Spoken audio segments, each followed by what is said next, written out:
eu honte de moi en postant le truc. Les majors, elles sont pas loin là. Je pouvais plus me voir en selfie. Tu sais que derrière, il y a 4 caméramans. J'ai les larmes qui montent. C'est super intéressant, mais je sais que ça ne va pas fonctionner. Mais personne n'est préparé à ça en fait. Bienvenue dans Lush Story, le podcast qui raconte la vie d'artiste comme elle est. Entre petits miracles, désillusions et ce que les stories ne montrent pas. Aujourd'hui, dans cet épisode de Lush Story, on parle des réseaux sociaux. Et en très bonne compagnie, puisqu'on a le plaisir d'accueillir en première invitée Thérèse. Philosophe pop, électron pailleté, carrefour social assumé, Thérèse, elle est musicienne, directrice artistique, styliste, conférencière engagée et coach scénique. Après ses 2 premiers EP, Rivalité et Meta Reverse, elle sort son premier album, Latente, en 2024. Elle entame l'écriture de son 2e album et spectacle sur l'amour et le lien humain, à paraître en octobre 2026, dont un premier single, True Punks, est prévu pour le 13 janvier. En parallèle, elle s'intéresse à la question de la liberté et du vivre ensemble à travers de multiples activités. Mais elle a notamment cofondé le podcast Tamalou sur la santé des artistes et créé le collectif d'artistes asio-descendantes Tiger Bomb. En fait, Thérèse, c'est une artiste complète qui bâtit des ponts entre le beau, la psychologie et les difficultés du réel dans le but, et je la cite, de toucher le cœur et le corps pour faire bouger la tête et vice-versa. Pour cette 2e invitée, nous avons fait un choix un peu différent. Pour la première fois, nous n'accueillons pas une artiste, mais une actrice clé de l'industrie musicale. Louise est à la fois manageuse et spécialiste des différentes plateformes digitales. Après 3 années passées chez TikTok en tant que chargée de partenariats musicaux, elle évolue aujourd'hui au sein d'un label indépendant où elle accompagne les artistes dans le développement de leurs projets, avec l'envie de les faire résonner de manière authentique et de les amener le plus loin possible, notamment grâce au travail autour des réseaux sociaux. Son regard de l'intérieur nous semblait particulièrement précieux pour mieux comprendre les rouages, les enjeux et l'impact des réseaux sociaux dans la vie d'un artiste aujourd'hui. Ce podcast a été pensé, produit et présenté par Lisa et Sloan. Hop, c'est la Lisa du montage. Juste pour vous dire qu'on a eu un petit souci sur mon micro pendant le tournage de l'épisode, mais il était trop intéressant pour ne pas le sortir. Donc on a fait au mieux, on espère que ce sera pas trop dérangeant pour votre écoute, et sur ce, bon épisode. Et bienvenue en tout cas à toutes les deux. C'est plaisir d'être là. Louise. De bon matin. Oui, on est contente de vous avoir. De quoi on parle aujourd'hui ? On parle des réseaux sociaux, les filles. Oula. Voilà. Vaste sujet. D'accord. Et on a donc Louise. Oui, alors c'est moi dans le micro, c'est Voilà, Louise. c'est Louise. Et Thérèse. Oui, c'est moi. Voilà, Thérèse, que t'en fais. La meuf qui tousse. Oh là, on va tout un peu tousser, je Oui. crois. Et ouais, on parle des réseaux sociaux. Un grand sujet qui est les réseaux sociaux. Dans la vie d'un artiste, je pense que c'est incontournable aujourd'hui. Du coup, on avait envie d'en discuter un petit peu aujourd'hui. Mais avant ça, on va vous poser des questions pour vous connaître un petit peu mieux. Et pour les gens qui ne vous connaîtraient pas, nos auditeurs, nos viewers, ce qu'on dit comme ça, je ne sais pas. Tu veux poser la première question ? Oui. Alors, si vous deviez définir votre art ou votre métier en 3 mots, ce serait lesquels ? Oh putain. Louise, tu commences ? Créativité, pédagogie et patience. Ah, c'est intéressant. Tu nous expliqueras un petit peu plus Tout à ton fait. métier Oui. tout à l'heure, parce que je pense que ça va être important dans la suite du podcast. Pour toi, Thérèse ?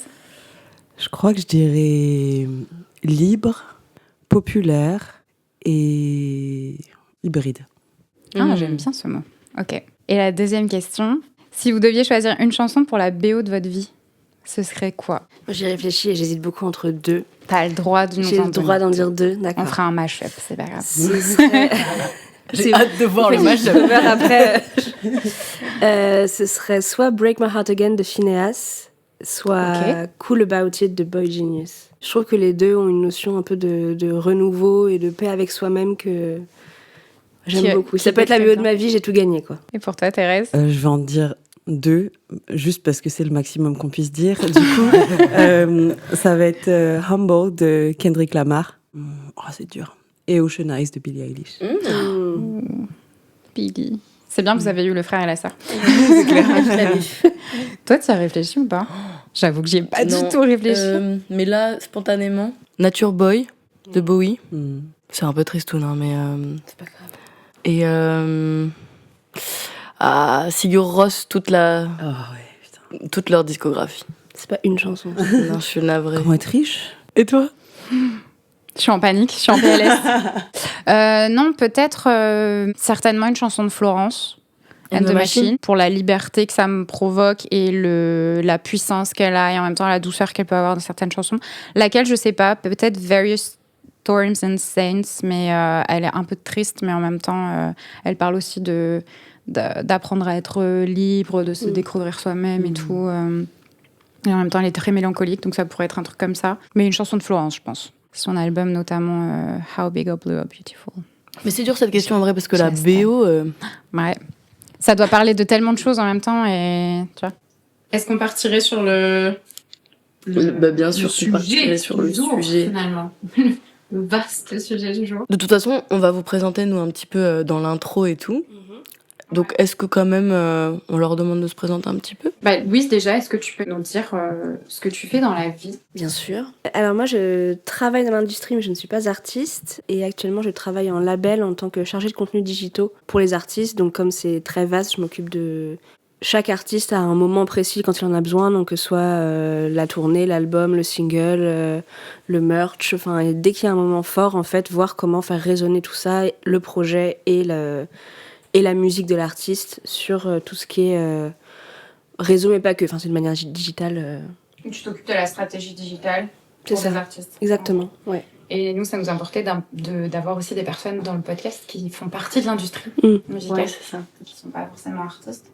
Et du coup, c'était très intéressant de t'avoir aujourd'hui parce que pour les réseaux sociaux, comme ça, tu peux avoir un peu l'œil de l'expert, quoi. C'est ça. L'œil de l'autre côté. Et oui, puis avant, je travaillais justement de l'autre côté parce que j'étais chez TikTok pendant 2 ans et demi dans le pôle musique pour accompagner les artistes justement dans leur stratégie digitale et être en lien avec les labels pour essayer d'aider autant que je pouvais. Mais donc voilà, il y a un peu les deux où j'ai la vision à la fois du réseau, enfin de la plateforme, et la vision un peu label où... c'est complètement différent. Et je t'ai jamais demandé, mais comment t'as découvert ce métier, justement? Comment t'en es venue à travailler avec les réseaux? Alors, moi je me suis beaucoup cherchée dans la vie. J'ai commencé par une année de prépa maths, physique et sciences de l'ingénieur. Je voulais absolument faire de la musique, donc après je suis partie en double cursus. Ingénierie mécanique et musicologie. Ok. Je suis tombée amoureuse de la musique iranienne, donc ensuite je suis partie en licence de persan. Et au début, je voulais bosser dans la médiation franco-iranienne. Et puis bon, tout ce qui se passe en Iran a eu lieu. J'ai bossé dans la musique. Enfin, j'ai toujours aimé la musique et c'était un peu toujours là où je voulais aller. Et là, j'ai eu l'opportunité avec TikTok. Je me suis dit, bon, on va le faire, même si moi, anticapitaliste, TikTok, super. Et en fait, j'ai rencontré toutes les personnes de l'équipe que j'ai trouvées assez magiques. Et je me suis dit, mais le but, c'est que j'apprenne de personnes en particulier. Et je vais apprendre de ces personnes-là. Et voilà comment je suis arrivée là. Et toi, Thérèse, du coup? Qui es-tu, Thérèse? Dis-nous tout. Qui est Thérèse? Moi, je me suis pas mal cherchée aussi, en vrai. Quand j'étais au lycée, mon père, il bossait dans le commerce équitable. Et je me suis dit, j'ai trop envie de faire comme papa, tu vois. Je sais pas, ça avait l'air cool. J'ai aussi fait une prépa HEC. Je voulais pas du tout faire ça. Et ensuite, passer des concours, j'ai fait une école de commerce. Et après ça, j'ai fait plein de stages et tout. Et j'ai bossé en premier job pendant 5 ans en tant que chef de projet chez Kenzo Parfum. J'ai fait mes premières armes là-bas. Je bossais sur le parfum avec le coquelicot, Flower. Oui, bien sûr. Puis au bout de 5 ans et demi, j'ai pété un plomb de fou. Gros burn-out. J'ai appris que j'avais cette maladie héréditaire qui s'appelle la polykystose hépatorénale, que j'ai héritée de ma mère. Et en fait, comme ma mère était en pleine attente de greffe à cette époque-là, je me suis projetée un peu dans ce truc. Je me suis dit, wow, non. Et je me suis rendu compte que j'étais pas dans ma vie, en fait. Et que j'avais suivi des trucs que mes parents m'avaient un peu, et la société, etc. Enfin, ça a été ton déclic, en fait. Ouais, de fou. Et je me suis dit, alors si je dois finir dans cet état, j'ai plus le time. Et je me suis cassée. Et je suis allée aider des réfugiés dans un squat. Et en parallèle, j'ai monté un groupe de musique. Un premier qui s'appelait La Vague. Et ensuite, y a eu Thérèse. C'est moi, mais je veux dire, le nom du projet a muté pendant le confinement. Et depuis, je fais plein d'autres trucs. Je fais aussi du stylisme. Et puis, je fais pas mal d'actions culturelles à côté, auprès de la jeunesse, mais aussi des seniors, plein de populations différentes. Voilà, pour me servir de l'art, pour, on va dire, ouvrir des cœurs et faire réfléchir. Et j'ai fondé un podcast il n'y a pas très longtemps sur la santé des artistes, parce que j'ai été greffée, du coup, entre-temps de cette maladie. Et sur la santé des artistes, donc santé mentale, santé physique, qui s'appelle Tamalou. Et j'ai fondé un collectif aussi d'artistes asio-descendantes qui s'appelle Tiger Bomb, en gros. Voilà un peu mes différentes activités. Tu t'ennuies pas, C'est quoi. génial. Non, pas trop. Parfois, j'aimerais m'ennuyer plus. C'est intéressant, ça permet de rebondir un peu sur les réseaux sociaux, parce que du coup, tous ces projets-là, il faut en parler quelque part. Ah et oui. comment est-ce que tu utilises les réseaux La base, la chance quelque part que j'ai, c'est que j'ai compris assez tardivement, parce que je posais pas de mots dessus, mais que en vrai, je suis une communicante. Et tout le monde n'a pas cette espèce d'appétence innée pour la communication. Et moi, en fait, j'adore. Et en fait, assez naturellement, je me suis mise sur les réseaux. Alors, j'ai été plutôt une espèce de... J'ai eu des réticences au début. Je pense que j'ai senti, comme je suis de 86, j'ai senti assez vite, même quand, dès l'arrivée de Facebook, que ça allait être un peu chelou. Ouais, que ça allait Et donc, changer quelque chose en ouais, tout cas. vraiment. Donc j'ai vraiment freiné pendant longtemps mon arrivée sur Facebook. Et puis quand je suis arrivée, en fait, je me suis trop éclatée. Quand je suis arrivée sur Insta, c'était encore pire parce que c'était plus proche encore de ce que moi j'aime faire, c'est-à-dire l'image. Ouais. Et là, ça a été un gouffre pour moi, mais au début, c'était rigolo. Et puis, au bout d'un moment, quand c'est devenu professionnel, je me suis prise au jeu. Sachant qu'avant, les règles du jeu n'étaient pas du tout les mêmes, Ouais, les ça a règles beaucoup d'algo. changé. Et du coup, je m'éclatais trop. Je postais ce que je voulais, quand je voulais. Je me souciais pas de l'heure, du format, du nombre de minutes. Il y avait beaucoup moins de possibilités aussi, donc c'était plus simple. Je me rends compte quand même que, heureusement que les réseaux sociaux existaient. Parce que, notamment pour le projet Thérèse, dans lequel j'officie aujourd'hui, j'ai commencé en fait en plein confinement. Donc en fait, mon projet était un bébé des réseaux. Il y Et a sans tellement ça, plein de gens qui ont commencé à ce moment-là parce Ouais. qu'on s'est tous retrouvés chez nous et que On avait que ça à faire. c'était c'était le seul lien qu'on avait aussi Exactement, avec les exactement. C'était une urgence même. Ouais. Enfin, il y a de se sentir reliés les Ouais, uns aux exactement. autres. Ouais, carrément. autres. C'est là où TikTok a explosé aussi. C'est ça. Cet amour pour la création de contenu m'a permis de toucher des gens que j'aurais jamais probablement pu toucher dans une vie différente. Donc Insta, TikTok, je suis pas sur Snap, je suis sur Facebook aussi encore. Je poste et je m'en vais, quoi. Et je suis sur LinkedIn aussi, enfin, on en parlait tout à l'heure en off, mais en fait ça me sert énormément pour le boulot. Je suis partout où je peux être, ça me prend un temps monstrueux. J'en ai même eu un rejet énorme à un moment donné. Je pouvais plus me voir en selfie. Vraiment, je pouvais plus me voir en selfie. Je vomissais ma gueule. quoi. Vraiment, Ouais, c'était En fait, tous les horrible. jours, tu te retrouvais à... Tous les jours, tu fais ton contenu et en plus tous les festivals, les médias, tout le monde te demande maintenant, tu vas de dire « Ah, salut, c'est Thérèse, je viens jouer à tel... » et...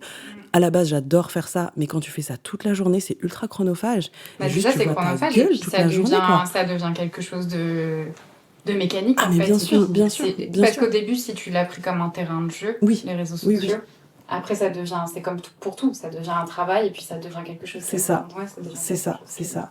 Et comme en plus, souvent, t'as ton image d'artiste qui est en jeu, quand c'est pour des festivals et tout, tu dis putain, vas-y, je vais me maquiller un minimum, je vais faire un minimum de lumière parce que tu sais que le Richie marche comme ça et tout. Et c'est une prise de tête. Moi, ce que j'aimais dans les réseaux, c'est que c'était spontané avant. Bah, c'est ça. Et Au ça l'est début, moins en c'était moins, très donc c'est instantané. chiant, quoi. Ça permettait aussi de créer plus facilement du lien avec sa communauté. sûr. Ça, Bien incroyable. Ça Et on permettait pouvait dire ce qu'on aussi- voulait. Voilà. Putain, d'être plus quand t'es naturel, engagé, tu vois. laisse tomber, quoi. Enfin, Ouais. aujourd'hui, Avec t'es obligé de le naturel. contourner, de mettre des hiéroglyphes pour que les gens Oui. essaient à peu près de comprendre ce que t'as envie de dire, tu vois. Enfin, Tu sinon, mets tu un te petit fais bip, ban ouais. tout le temps. Enfin, moi, je me fais ban, shadow ban hyper souvent. Donc, attraction, répulsion, amour infini et haine aussi pour les réseaux. Mon rapport, il est assez conflictuel, ouais. Je pense qu'un peu pour tous les artistes, malheureusement, Mm. parce qu'il y a une obligation qui fait que. Mais toi, Louise, du coup, du point de vue, parce que donc, toi, tu travailles dans un label, Mhm. du point de vue d'un label, il y a eu un switch, j'imagine, à un moment donné, avec les réseaux sociaux. Ça vous a permis aussi de repérer des nouveaux artistes, ça vous a permis de... Quoi qu'il arrive, c'est forcément un outil de travail. Moi, ça fait pas très longtemps que je suis tôt ou tard, donc je pense que le switch, il a déjà eu lieu avant Oui, bien que j'arrive. Mais de manière factuelle, il y a 4 personnes qui ont été engagées pour l'aspect digital en septembre, donc c'est sûr que Maintenant, c'est un outil incontournable. C'est J'imagine absolument, que ouais. c'est aussi sur ça que vous faites de la veille. Il y a toute la veille en effet de découverte de nouveaux artistes, voir un petit peu ce qui se passe, voir ce que font les autres artistes et les concurrents. Et même pour Tôt ou Tard, et comme beaucoup d'autres labels, il y a tout l'aspect marque du label qui est représenté et qui doit être mis en avant pour montrer que ce soit les nouvelles signatures, les nouveaux projets, s'il y a tout ce qui est disque de platine, disque d'or, etc., qui fait que ça devient aussi un outil comme de marque. Oui, vous du représentez label, des artistes, mais vous représentez votre marque aussi. Exactement, c'est ça. Mais oui, il est certain que pour les artistes de Tôt ou Tard, déjà pour ceux qui sont signés, les réseaux, c'est incontournable. Enfin, maintenant, on est une équipe dédiée à ça, donc on sait que c'est comme ça que c'est une part du travail qui ne peut pas être négligée. Et les artistes qui sont plus réticents, et je comprends tellement qu'ils soient plus réticents, ça se voit en fait dans les stats après. Enfin, pas forcément de manière radicale, ça dépend de plein de choses. Ça dépend de la génération, ça dépend du genre musical, ça dépend aussi de l'artiste. Mais on sent que ceux qui l'ont un peu pris justement comme un terrain de jeu et se sont dit je vais tester jusqu'à ce que je trouve le truc qui me fait kiffer et après je vais rester dans cette lignée, comme ça sera moins une corvée.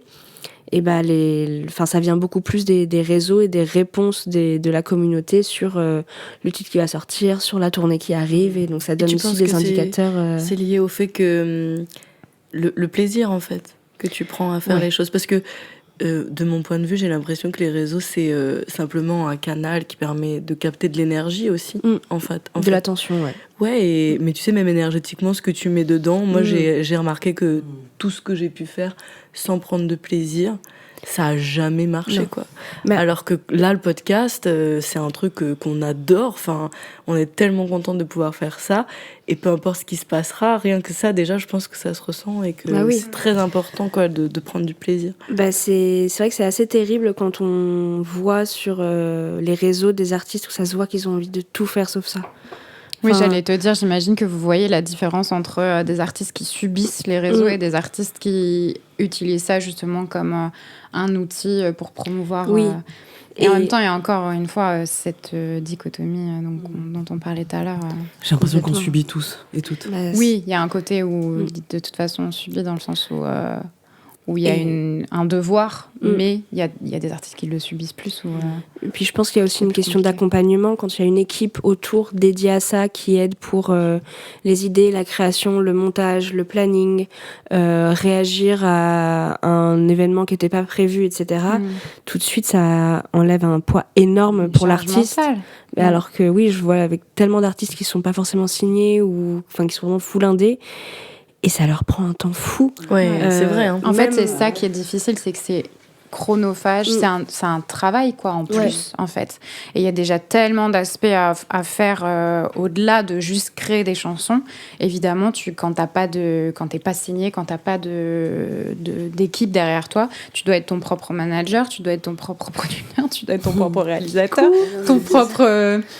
Et en fait, en plus de rajouter les réseaux et tous les calendriers, les machins, les trucs, c'est chronophage à mort, et d'avoir les idées, d'essayer aussi de ne pas se remettre en question quand ton truc il fonctionne pas. C'est ça, faut parce le que matos. t'as pas le recul, il faut le matos. Après, le matos, je me dis, c'est Orelsan qui dit ça, mais si tu veux filmer, il faut juste un truc qui filme, quoi. Oui. Mais après, des fois, t'as besoin quand même d'un micro parce que t'es dehors et on va pas t'entendre. Enfin, tu vois, Évidemment. Et puis, il faut aimer être seul avec soi et faire sa tambouille. Parce que moi, je fais partie des artistes qui, ne serait-ce que dans la créa déjà, aiment être en lien.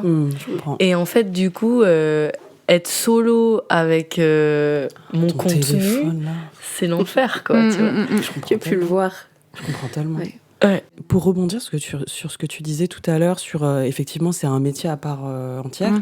Je trouve que non seulement c'est un métier à part entière, mais il y a des gens dont je fais partie, et je sais que d'autres artistes en font partie aussi, qui le feraient avec plaisir, sauf qu'on n'est pas payé pour.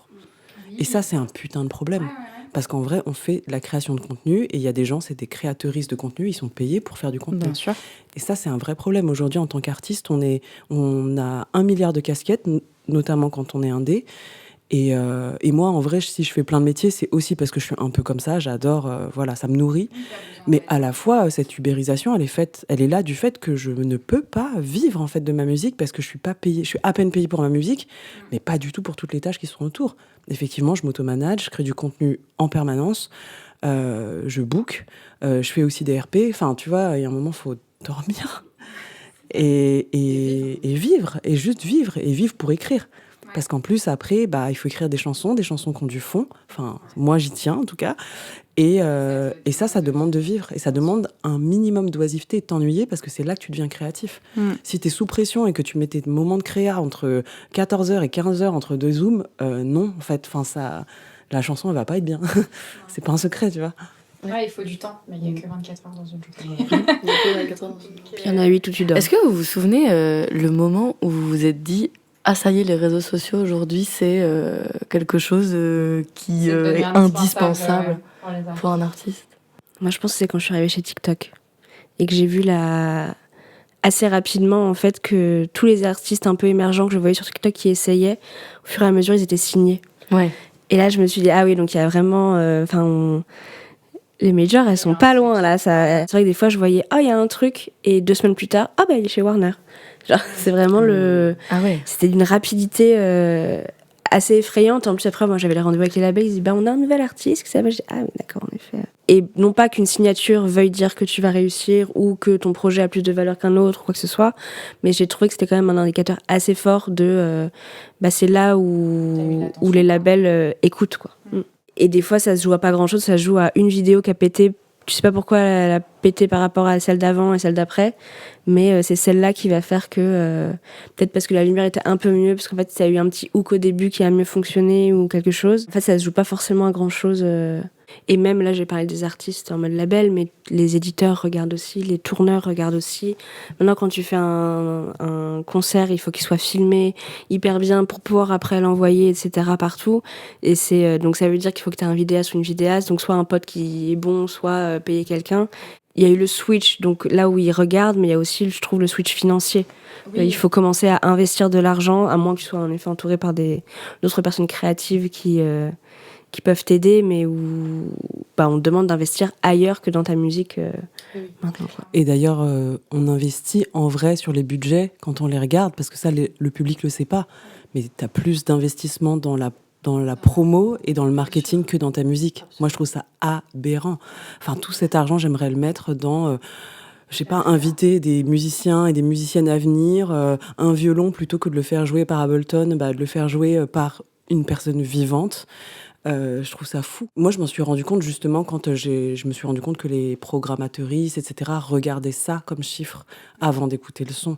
J'ai été dans des jurys de concours que je vais pas citer, etc., mais en fait, c'est dingue comme c'est ça qui détermine énormément. Alors, pas toujours tout le temps, mais c'est ultra déterminant et je trouve que ça a mené à des dérives qui étaient complètement absurdes.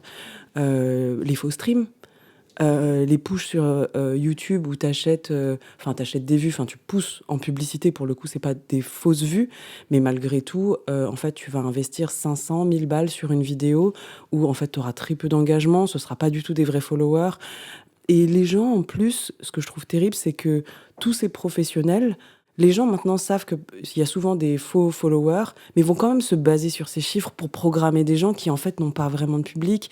Et en fait, c'est une espèce de spéculation qui est faite sur rien et qui met pas au centre finalement l'art, les artistes et ce qu'on a à raconter. Alors, parfois, évidemment, heureusement d'ailleurs, il y a des artistes qui cochent un peu toutes les cases, c'est-à-dire que il et elle racontent des trucs intéressants, les équipes autour poussent pour faire du contenu intéressant, et ça pop, et c'est trop bien, ça, vraiment, je big up de fou, tu vois.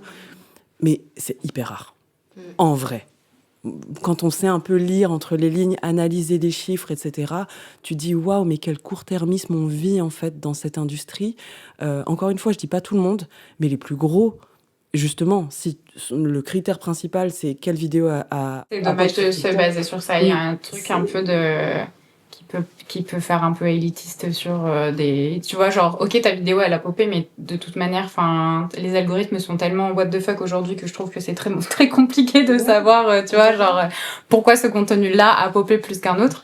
Donc, c'est effectivement un peu dommage. C'est pas des critères artistiques, c'est que des critères financiers. Il y a un peu il y a de la finance forcément derrière, mais il y a aussi beaucoup de personnes qui... et c'est normal parce que c'est pas leur métier, mais qui n'arrivent pas à faire une vidéo qui va être captivante de A à Z aussi. Mais parce qu'ils sont pas vidéastes, parce que tout ça. Mais quand on sait qu'on a une attention qui est absolument nulle, que tu te bats avec la vidéo qui est avant et la vidéo qui est après, et qu'il faut qu'en 2 secondes la personne sache de quoi va parler la vidéo et que ça va être intéressant. Donc au-delà du fait qu'il faut qu'il y ait une lumière un peu propre, un son un peu propre et un peu de mouvement, comme ça les gens sont happés, des sous-titres et tout. Après, il faut trouver le sujet. Enfin, c'est très dur, mais des fois, une vidéo qui pourrait être extrêmement intéressante flop parce que juste les personnes n'ont pas voulu attendre les 6 secondes qu'il fallait pour commencer à comprendre de quoi allait parler le sujet, quoi. Oui, c'est très dur, il faut être pertinent très vite. Il y a tout un panel de casquettes en fait qui se cache derrière ça, derrière une petite vidéo même de 30 secondes. Moi, je sais que je fais des vidéos, je fais du contenu sur les réseaux comme... j'allais dire comme tout artiste, peut-être pas, mais en tout cas, voilà, comme beaucoup. Et une vidéo de 1 minute peut me prendre 3 heures, 4 heures, même une journée, parce qu'en fait, il faudra le temps... moi, je fais des covers principalement que je vais refaire dans mon univers. Donc, ça veut dire que je fais tous les arrangements, je réenregistre la chanson, je filme, je mets les lumières, je mets les machins, je me prépare. Ensuite, je fais le montage, je fais l'édit des vidéos, l'édit du son. Enfin, ça prend un temps infini. Les gens se rendent peut-être pas compte que derrière 1 minute. Et donc, quand t'as des flops, quand t'as des trucs comme ça, déjà, c'est super dur parce que t'es là. Oh, mon Dieu, j'ai passé vraiment 6 heures de ma vie pour que ça fasse 200 vues, tu vois. Donc, ça peut être démoralisant. Mais c'est vrai que cette espèce de... Tu sais jamais, en fait. Tu sais jamais sur quel pied danser avec les réseaux. C'est un peu compliqué. Après, moi, je trouve que ce qui est bien dans les réseaux, c'est que ça a redonné quand même du pouvoir aux artistes et au peuple, aux gens qui écoutent. C'est le choix du peuple. C'est le choix du peuple aujourd'hui. Même si, on joue quand même le jeu des algorithmes, on va pas se mentir. Mais ça a quand même redonné du pouvoir aux artistes. Il y a des artistes aujourd'hui qui sont signés, qui auraient jamais été signés il y a encore 10 ou 15 ans. Parce que, en fait, voilà, il y a eu une vidéo qui a popé, il y a un truc qui s'est passé. Et du coup, on donne la chance à des artistes qui rentrent peut-être pas forcément dans les cases, mais en fait, comme ils ont été choisis par le public, on leur donne ce pouvoir. Et en même temps, est-ce que c'est pas une nouvelle hiérarchisation aussi à des égards ? C'est ce qu'on disait, c'est qu'en fait, les labels et les majors, etc., jouent aussi sur ce jeu-là. Donc... mais je trouve que ça a quand même redonné une voix à des artistes qui... En fait, il y aura toujours une hiérarchisation pour moi. En fait, après, c'est plus la question de quelles sont nos valeurs dans l'industrie. Qu'est-ce qu'on pose comme critères pour faire monter, en fait, et rendre visible des gens. Et je trouve que cette question, justement, elle est... J'allais dire, elle n'est pas posée, c'est faux. Elle est imposée. Aujourd'hui, c'est beaucoup l'argent. Et même si, effectivement, il y a des gens intéressants, etc., c'est pas ça qui prime. Enfin, je veux dire, il suffit de prendre le top 10, il suffit de regarder tous les prix, etc. Personne ne pourra nous dire le contraire, en vrai. Enfin, c'est les ventes qui génèrent... parce qu'après, il faut payer les salaires de toutes les personnes. Business, donc c'est, après, ça a toujours été, l'argent. Enfin, je veux dire, à l'époque, j'avais lu un livre qui s'appelle « Tout le monde vous dira non ». Et la personne expliquait à quel point... les artistes, en fait, étaient signés en fonction de ce qui avait marché avant. C'est-à-dire que, Britney, ça a fonctionné comme ça. On a fait de telle étape à telle étape. Voilà. Et on va refaire exactement avec cette même artiste qui est un peu dans la même trempe, mais qui est plus moderne. Oui. Et en fait, ça va à chaque fois marcher parce que c'est une recette, quoi. Complètement. Donc, au final, oui, c'est... Mais je trouve que là où ça a ouvert des portes, en fait, c'est que justement, il y a des artistes qui faisaient pas forcément... qui rentraient pas forcément dans ces cases-là, tu vois, et à qui on a donné la chance. Mais maintenant, il y a aussi ce truc où t'as 100 000 fois plus de personnes, donc le marché il est sursaturé. En fait, en tout cas... les possibilités d'artistes sont sursaturées et malheureusement les personnes qui sont accompagnées c'est limité. Donc c'est ça aussi qui est compliqué, quoi. Il y a toujours bon mauvais côté, oui, de toute façon. Après, je trouve que au-delà de, donc comme tu dis, il y a une nouvelle hiérarchisation et en effet les réseaux, ça fait qu'il y a un choix qui peut passer par ce critère-là. Mais j'ai l'impression que ça ouvre aussi beaucoup la porte à de nombreux artistes de passer à côté des labels, de se dire en fait j'ai pas besoin de cette structure pour réussir. Je peux trouver mon attaché de presse, je peux trouver mon manager, je peux trouver comme ça et mon DA et je me crée en fait ma bulle autour de moi, vraiment complètement de A à Z et c'est comme ça que je vais réussir parce qu'en plus je gagne vraiment tout l'argent qui touche à ma musique, ce qui n'est pas le cas quand on signe quelque part, quoi. Oui, clairement, ça a ouvert aussi cette porte-là. Moi, il y avait une question que je voulais te poser, parce que du coup, vu que tu es vraiment dans ce milieu-là, de l'autre côté, de l'envers du décor, Côté obscur. est-ce que tu trouves qu'il y a encore une place pour les artistes qui veulent pas jouer le jeu des réseaux? Parce que tu vois, par exemple, moi, je viens du milieu un peu rock. À l'époque, nous, on faisait beaucoup de scènes. Ouais. C'était beaucoup, ça passait par le live, parce que voilà, c'était comme ça qu'on se faisait découvrir.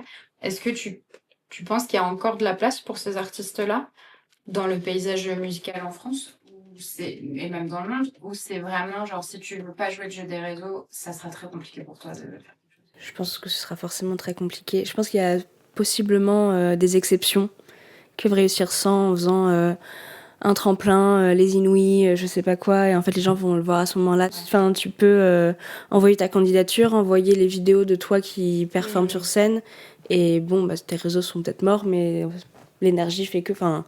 Mais en même temps, le truc, c'est que quoi qu'il arrive dans la communication, le but, c'est d'aller là où les gens sont. Et là où les gens sont, c'est les réseaux. Donc, en tant qu'artiste, ne pas vouloir jouer le jeu, c'est se tirer une balle dans le pied. Ça va être très difficile de dire aux gens, je ne suis pas là, venez me chercher moi. Parce qu'il y a toute cette offre d'artistes qui sont sur les réseaux et qui offrent leur musique à des personnes qui sont là pour ça.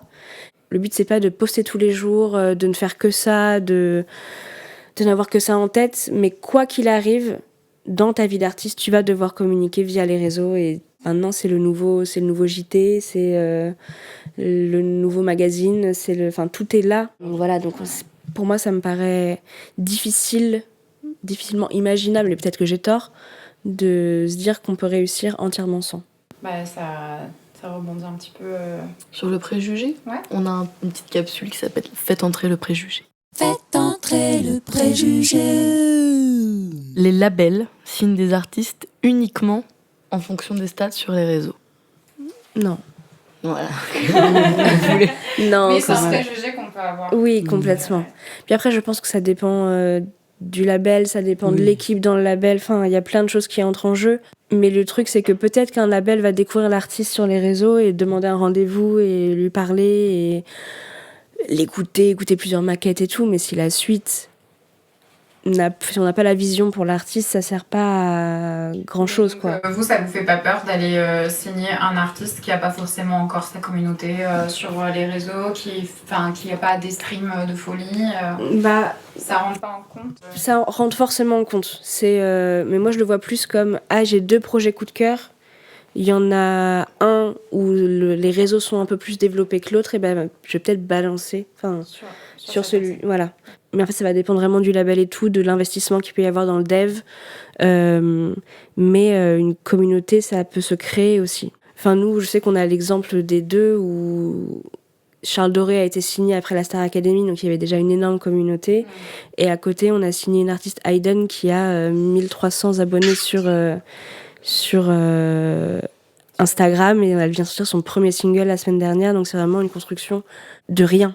Ouais. Et il y a encore du dev dans les... Il y a encore du dev, ouais. Et quand tu dis une petite communauté, est-ce que tu as une idée de chiffre à peu près ? Ça dépend de... Est-ce que 10 000 abonnés pour les labels, c'est déjà marquant ? Oui. Enfin, après, Ok.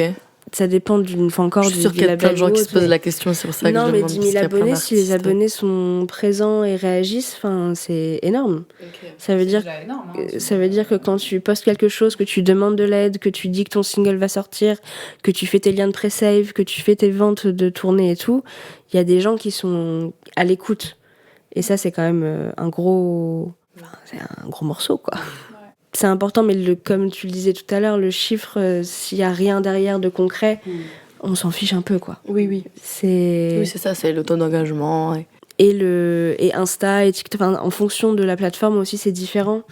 Parce que Insta, souvent, quand tu vas poster quelque chose, ça va aller vers les gens qui te suivent, alors que TikTok, ça va aller vers des gens qui ne te suivent pas.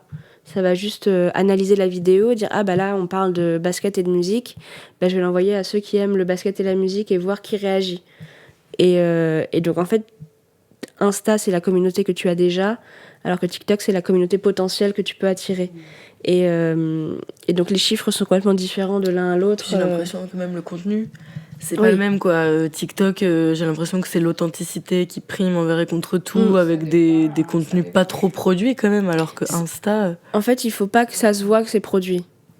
Oui, c'est ça, c'est du fake. Mais il y en a plein il y en a plein, c'est juste une petite lumière, leur micro, et ils parlent et c'est très bien. Enfin, il y a rien d'extravagant dans la façon dont ils font le contenu. Mais je sais qu'il y en a aussi où on voit la vidéo, on se dit ah ouais, c'est brut. Tu sais que derrière, il y a 4 caméramans. Ouais. Donc, l'idée, c'est de trouver la niche où toi, tu te sens bien. Et le plus important, une fois encore, c'est de se dire que t'es en compétition. C'est horrible. T'es en compétition avec ce qui vient avant, ce qui vient après. Donc, si la vidéo d'avant, c'est super bien éclairé, on entend bien, toi, t'arrives, ça grésille, t'es dans le vent dehors de la nuit, on capte pas, et que juste après, t'as quelqu'un où c'est un chat mignon qui fait des pirouettes, bah, c'est pas sur ta vidéo que les gens vont rester. Donc en compétition avec des chats qui font des pirouettes, déjà qu'on a... tous les artistes. Mais Et c'est assez difficile parce qu'en vrai, en tant qu'artiste, il faudrait réussir à être catchy, en même temps réussir à rester soi-même, quoi. Enfin, c'est ça. À quel moment tu tombes pas dans le truc non authentique du truc, tu vois. Moi, je me souviens il y a énormément de gens qui font des lip-sync dans leur salle de bain, etc., etc. Et no shade, mais moi, j'ai essayé une fois, je ne peux pas le refaire. Carrément. J'ai eu honte de moi en postant le truc. Ouais. Et tu vois, tu parlais d'être seule, et je pense que c'est aussi beaucoup ça, c'est cette espèce de sentiment de... Je sais pas, je me sentais ridicule à essayer de me filmer. Je n'y arrive pas. Ça me parle J'ai beaucoup. posté un truc comme ça, et vraiment, je me suis dit... Enfin, je dis jamais, mais j'avais tellement honte que j'ai jamais recommencé, là. Ouais. Et je peux pas le faire. Et je sais que ça marche, mais j'y arrive c'est pas. ça, et du coup, à un moment donné, en tant qu'artiste, comment tu fixes ta propre limite entre ce qui fonctionne? Comment tu arrives à rester dans l'authenticité sans créer pour l'algorithme, mais créer pour toi aussi en tant qu'artiste? Parce que ça ronge vraiment. Enfin, les gens se rendent pas compte. Je pense qu'ils se disent oh, vas-y, c'est bon, c'est une vidéo lip sync. Mais non, en fait, intrinsèquement, chaque personne a des valeurs, des limites qu'il ou elle peut franchir ou non. Et je pense que c'est hyper important d'être ultra au clair avec où t'en es. Et moi, je sais que je me suis vachement aidée de ma psy pour savoir ce qui était OK ou non. Et vraiment, on en rigole, mais je me fais vraiment accompagner pour les réseaux sociaux. Pas que, évidemment, ma greffe, plein de trucs de la vie. Mais les réseaux ont été un vrai sujet. Les réseaux, la question de la notoriété, aussi petite qu'elle soit, dès lors que tu deviens un personnage public, on attend des choses de toi. Et tu appartiens aux gens. Comment tu fais pour à la fois rester authentique et pas livrer toute ton intimité? Parce que tout ce qui est dit peut être retourné contre toi, en fait, sur les réseaux. Il faut en avoir conscience. Et moi, autant je peux parler de ma greffe, etc., et c'est ultra intime, mais je sais pourquoi je le fais, parce que je sais que c'est politique, et parce que personne n'en parle. Ça a du sens, ça a un fond. Exactement, les artistes n'ont pas le droit d'être malades. Alors oui, la santé mentale, on commence à en parler un peu, c'est un peu glamourisé, machin et tout, mais en vrai, que personne n'a envie d'entendre parler de greffe. J'ai entendu des gens dire faudrait pas qu'elle le dise sur les réseaux, c'est dommage, ça partait bien. Enfin, des trucs vraiment qui sont horribles, en fait. On parle de vie et de mort de gens. Bien sûr, c'est ta vie intime. Bien sûr. Et en fait, tout ça, faut être au clair. Et notamment, les professionnels, quand ils et elles commencent à travailler avec des artistes, raconter des choses, mais vraiment se dire quelles sont les limites. Quelles sont les limites, qu'est-ce que tu as envie de raconter. Tu restes authentique, que tu poses tes limites. Tout en gérant la pression. Exactement. Pour moi, aujourd'hui, créer, c'est résister à l'injonction d'être... tu vois, d'être rentable avant d'être vrai, quoi, d'un réseau social, en fait. Et c'est ça, ça me parle beaucoup, ce que tu dis, de prendre soin de soi en posant des limites claires. Mais c'est dur, ça. C'est dur, c'est extrêmement dur. C'est de la vigilance quotidienne et de tout le monde, de l'artiste en premier, et puis de l'entourage proche, professionnel, de l'entourage même des amis. En fait, c'est un soin permanent qu'il faut quelque part s'offrir, parce que sinon, en fait, combien de gens ont fait des burn-out à cause des réseaux sociaux, en vrai? Clairement. Combien? Beaucoup plus qu'à cause de notre musique. Ou alors, ce truc d'avoir envie de tout arrêter. Moi, je sais que ça m'est arrivé 1 million de fois. Justement, j'en parlais tout à l'heure. Je cravache pour des trucs et tout machin. Quand tu vois que ça prend pas, quand tu vois qu'il n'y a pas de soutien, moi en plus je suis pas suivie, j'ai pas d'équipe pour l'instant, donc quand t'es en plus seule, tu peux être très très isolée. T'es tout seul, t'es dans ta salle de bain tout seul en train de faire des trucs, t'es isolé, t'as téléphone collé à la vitre, t'en fous de ce que t'es en train de faire, et toi t'es là et tu mets toute ton énergie, ton temps et tout, et il y a rien qui fonctionne.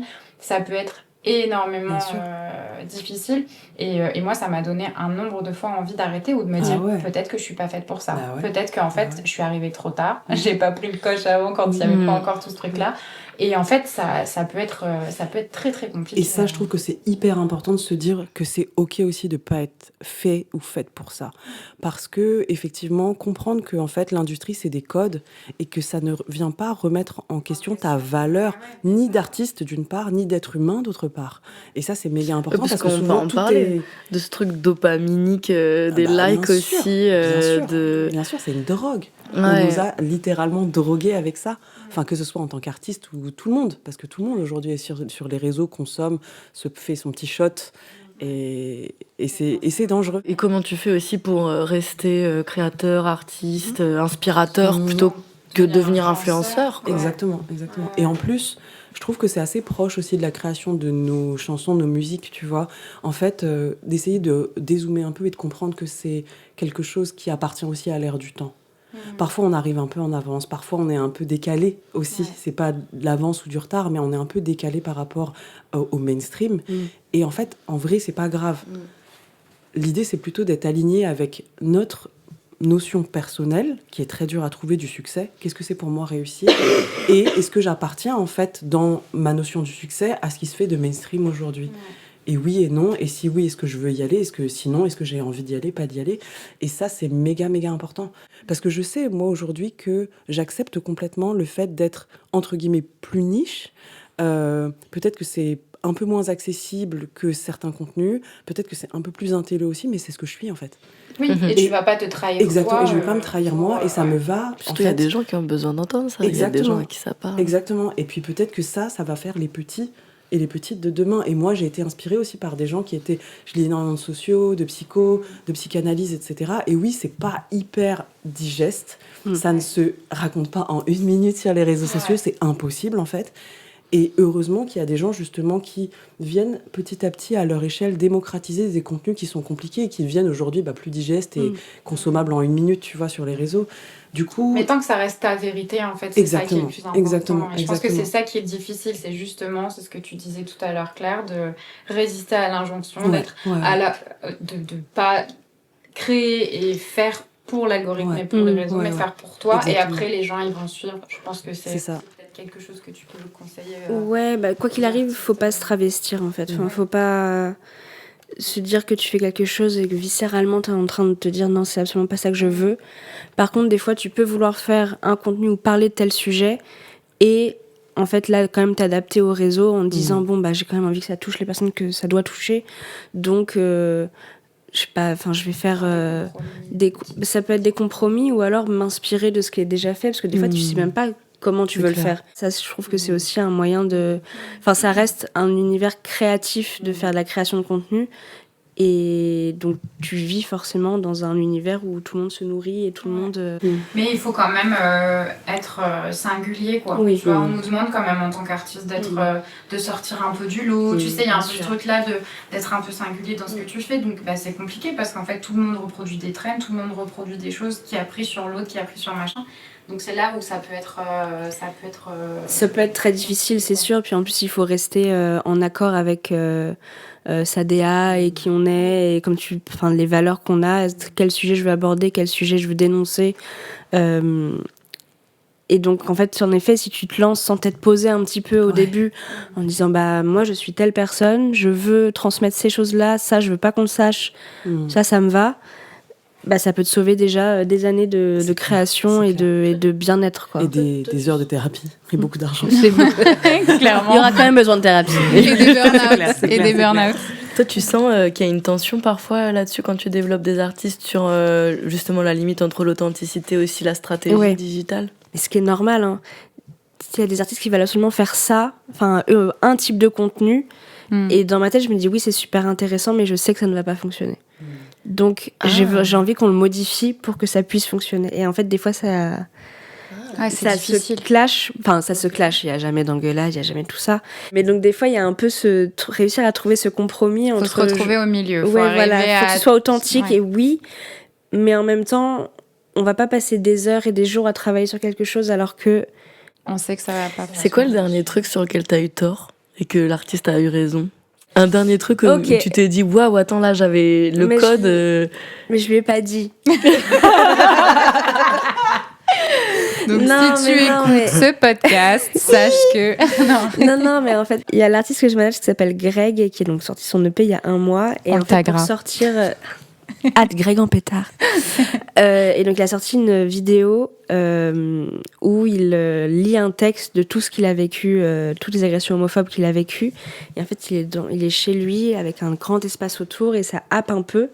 Et j'avais peur que comme il parle très lentement et d'un sujet qui était quand même aussi lourd, en fait, il se fasse strike et qu'il se prenne une vague de haine.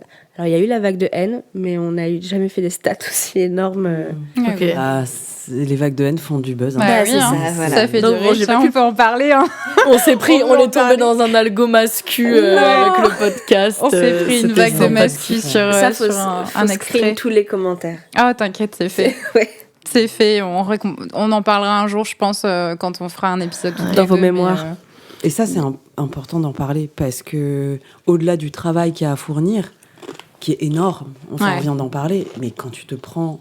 Tu peux flopper, faut ça être peut faire fort. mal, Hein. mais faut être fort et quand fort, tu prends des vagues de haine, mais personne n'est préparé à ça, en fait. Personne. Ça ou des réflexions, tu sais, moi, des fois, je me suis pris des trucs mais lunaires. Je suis genre, mais vous êtes... Moi, je suis... on a laissé trop de liberté aux gens sur les réseaux. Mais moi, je suis pour une carte d'identité sur bien les sûr, réseaux. bien sûr. Que ton identité... Ouais. C'est fou qu'il y ait des gens anonymes sur les réseaux, quand même. Je trouve ça... Mais après, voilà, tu t'exposes et tout machin, mais ça ne donne pas droit de venir faire des commentaires négatifs. Ou alors, tu as le droit de le faire, mais tu assumes des conséquences derrière. Aujourd'hui, le problème, c'est que c'est difficilement puni. Parce que moi, je suis pour ça la l'est de liberté plus en plus, heureusement. d'expression. Mais... En revanche, si tu dis n'importe quoi, là, les libertés sont quand même prises. Alors oui, c'est de plus en plus discuté, il y a des sanctions qui tombent, etc. Mais le temps que ça a mis, le nombre de vies qui ont été brisées par ça. Non, mais c'est violent. Moi, quand je vois les plus jeunes, vraiment. Quand je vois les plus jeunes qui n'osent même plus poster leur tête, Ouais. rien poster sur les réseaux parce que tellement ils savent que ça ils risquent de se prendre mais de fou, le harcèlement, tout ce qui se passe autour. Mais moi, je trouve ça. Mais j'avoue qu'on se l'est dit, tu vois, c'était vraiment un extrait de 1 minute. On parle de quelque chose, en plus, on dénonce quelque chose de systémique. Et en fait, on s'est pris une vague de haine pour pas grand-chose. Surtout qui attaque directement, évidemment, le physique. Hein, parce qu'en plus, on était 4 femmes. 4 femmes à parler. Facile. Là, c'est beaucoup trop. Classique, soit plus Vous allez chercher, quoi. Voilà, mais c'est de la violence pure. Et on se l'est dit, heureusement que, tu vois, on a plus de 30 ans aujourd'hui. On est bien avec nous-mêmes, il n'y a pas de souci. Moi, je pense à des petites jeunes ou des petits jeunes qui pourraient arriver sur les réseaux comme ça et qui se prennent des vagues de haine aussi violentes. C'est difficile, Donc, Et en vrai, je trouve que même dans la façon dont l'industrie est construite aujourd'hui, les organismes de gestion collective, etc., pour moi, il devrait y avoir une somme qui soit attribuée à ce travail-là. Parce que si ça fait partie de notre travail, pour moi, il y a des risques. En fait, la médecine du travail existe pour tous les métiers. Pour nous, notre santé mentale devrait être prise en compte. Parce que c'est tellement violent ce qu'on se prend. Moi, je me suis pris des menaces terroristes. Comment, enfin, encore une fois, personne n'est préparé à ce genre de choses. Et t'es là, mais du coup, je parle à qui ? Personne n'est formé aujourd'hui. Les gens qui nous encadrent peuvent être très bienveillants, etc., mais si tu sais pas quoi faire, tu sais pas vers qui renvoyer, etc., tu laisses juste ton artiste tout seul avec son caca parce que tu lui as demandé de faire du contenu sur les réseaux. Enfin, je veux dire, et c'est tellement banalisé aussi que presque c'est minimisé, quoi. Enfin, mais un truc de ouf. Ça va, c'est pas grave. Non, il y a des gens en fait qui ont peur de. Exactement. Mais non, et les gens maintenant, ils ont peur de sortir de chez toi parce que t'as peur de te faire caillasser dans la rue. Parce que, moi, mes parents, je me souviens que pendant le Covid, j'intervenais beaucoup sur des plateaux télé, des radios, etc., sur ces questions d'antiracisme. Et à un moment, ma mère, elle m'a dit « Mais Thérèse, arrête !» Et effectivement, quand ils m'ont proposé de passer chez Hanouna, j'ai dit non. Parce que je me suis dit non, je vais pas me prendre ça, c'est trop en fait.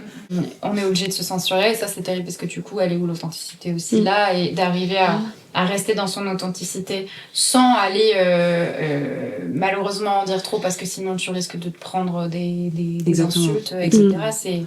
C'est terrible. Moi, je milite à fond pour le IRL en fait. Enfin, franchement, je sais que les réseaux sont incontournables aujourd'hui et je dirais pas aux artistes n'y allez pas. ça sert à rien, c'est faux. Mais ça sert à quelque chose. Réel. Mais franchement, crée des choses dans le réel. Parce que là, tu peux dire presque ce que tu veux, même si nos téléphones sont sur écoute, etc. Mais au moins, t'as pas d'algorithme. Tu peux encore te rassembler, tu peux encore échanger des idées, tu peux encore réfléchir ensemble sur des longs formats. Enfin, comme on est en train un peu de le faire là. En vrai, c'est un podcast, ça va être numérique, mais c'est une rencontre IRL. Tu peux te faire des câlins. Mais non, mais trop bien. Non, mais c'est vrai. C'est pour ça qu'on l'a fait, parce qu'en fait, là, on se regarde un peu de loin. En mode, ah, il a fait ça, machin, etc. Il y a un truc un peu de voyeurisme, de comparaison, de trucs qui fait un peu de la compète. Ouais. Alors qu'en vrai, on a besoin d'être ensemble, on a besoin de se rassembler, on a besoin de se porter, on a besoin d'avoir l'énergie des autres. Ouais. Ok, il y a le côté audio des réseaux, mais souvent, tu peux rencontrer justement des artistes sur les réseaux. Et après, viens, on produit ensemble, on crée ensemble. Et ça, je trouve que c'est une certaine... c'est une certaine beauté en fait, au-delà de viens on crée pour produire pour quelque chose, c'est juste on crée parce qu'on aime l'art et que... Et c'est un peu ce qu'on en fait. Enfin, c'est un outil. En fait, c'est toujours ça, il faut en user, pas en abuser, et puis pas que ça tourne dans des trucs un peu négatifs. Et vous, aujourd'hui, est-ce que vous avez des petits rituels, des petites choses Est-ce que vous avez des façons de vous préserver par rapport justement aux réseaux sociaux ? Je n'ai jamais rien posté. Tu n'as jamais rien posté sur TikTok ? C'est vrai ? Tu travailles dans les réseaux, mais tu n'en fais pas partie. En fait, j'aime pas montrer ma vie. Et je considère que si je dois partager des instants de ma vie... Moi, j'ai horreur de voir un pote et qu'il me dise « Ah oui, j'ai vu que t'étais là ».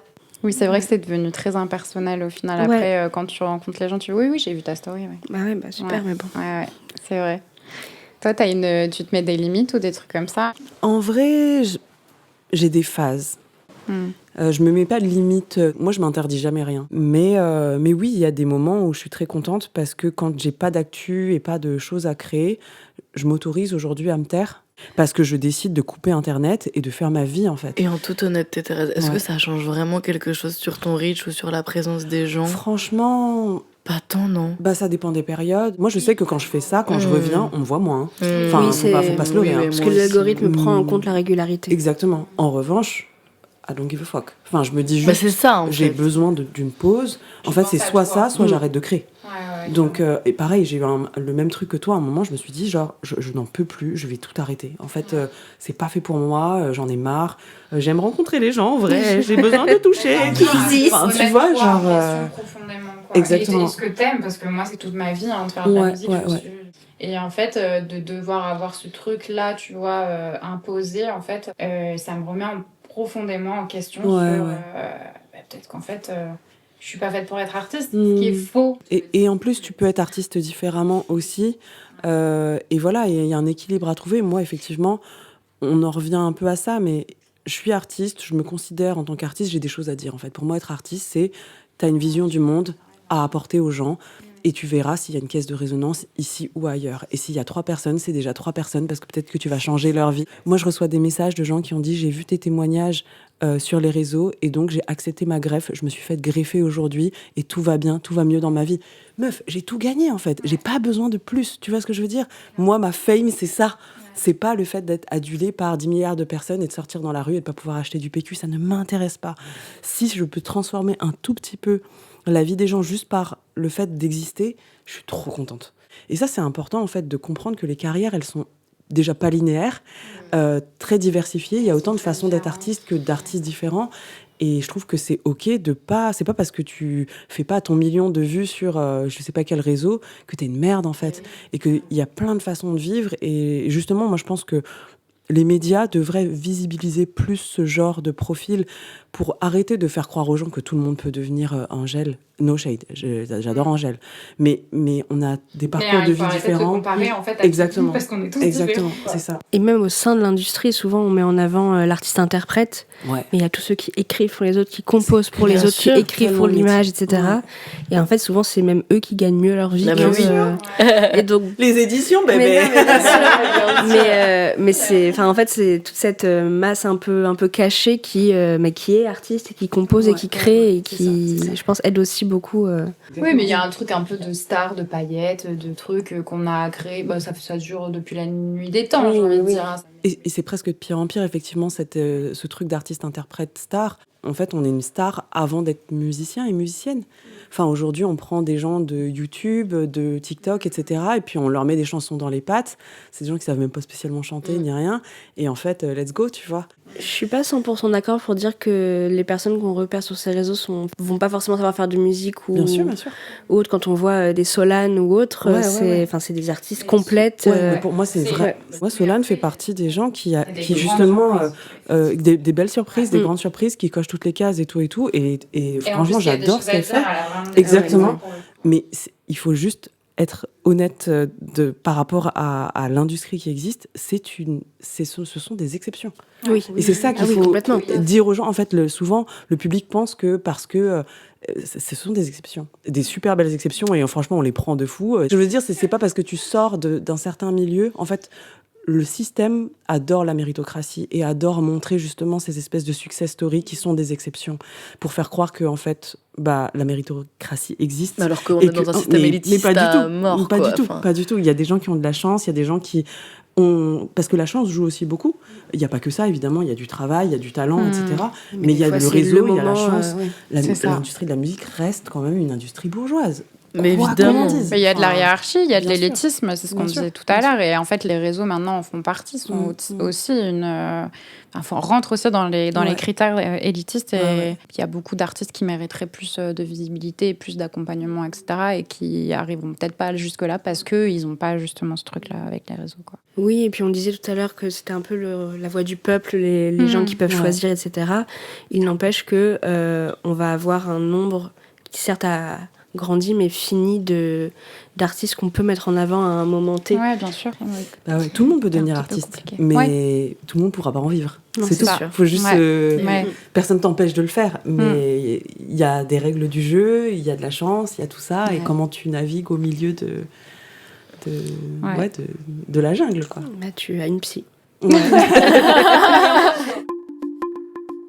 Ok, le confessionnal, c'est notre petite capsule. Bref. Le confessionnal. C'est un tirage de cartes. C'est des cartes d'émotions. Et en fonction de la carte qui sort, on parle de ce que ça nous évoque, soit dans ton métier, dans ta vie d'artiste ou dans le sujet qu'on vient d'aborder. Let's go, je mélange les cartes. J'ai peur. Mais non. Qu'est-ce qui va sortir? Allez, ça tombe. Transformation. Transformazione. Qu'est-ce que ça vous évoque, la transformation? Ça peut être aussi lié juste à votre vie en général, dans votre métier, dans ta vie d'artiste. J'ai les larmes qui montent, c'est... C'était la bonne carte qu'il fallait... Peut-être, je sais pas. Waouh. Attends, je regarde le ciel, j'arrive. C'est ok. Ça m'évoque... En fait, je suis en train d'écrire mon 2e album, et il va porter sur la question de l'amour et du lien.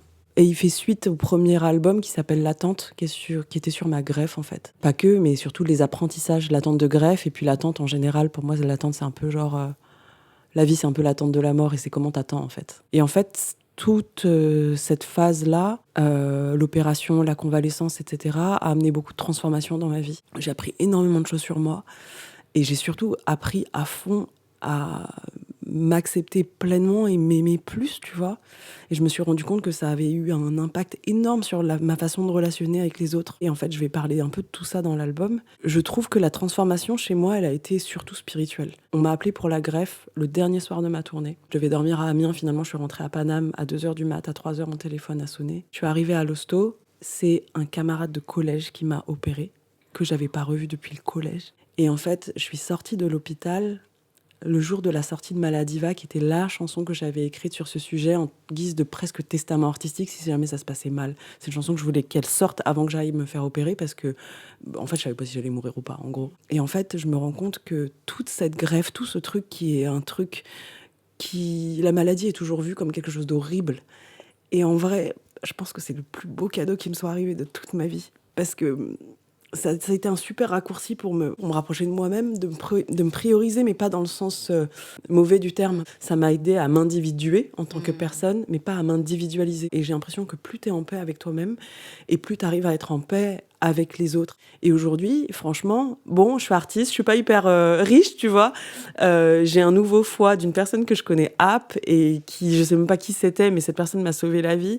Et en fait, j'ai l'impression que tout ça a débloqué un truc un canal immense. En fait, je me dis qu'il n'y a rien qui est grave tant que tu vis, tu vois. Et que chaque jour, en fait, justement, c'est une espèce de transformation de où est-ce que j'amène les choses. Avec qui, qu'est-ce qui va me faire du bien. Et j'ai l'impression qu'à chaque fois qu'on va aux endroits qui nous font du bien, on est au bon endroit. Donc voilà ce que ça m'a évoqué. Merci pour la vulnérabilité. Et quelle énergie, la gratitude en fait, c'est aussi l'énergie la plus... Complètement. Mais la résilience aussi, meuf, qu'il faut pour, tu vois. Ouais, de fou. Pour toi, Louise, ça t'évoque quoi ? En fait, c'est en t'écoutant parler où je pense que j'y pensais un peu avant et ça a un peu cristallisé le truc, mais moi j'ai appris que j'étais malade en avril, que j'étais bipolaire. Et en fait, pour moi, il y a vraiment un avant et un après.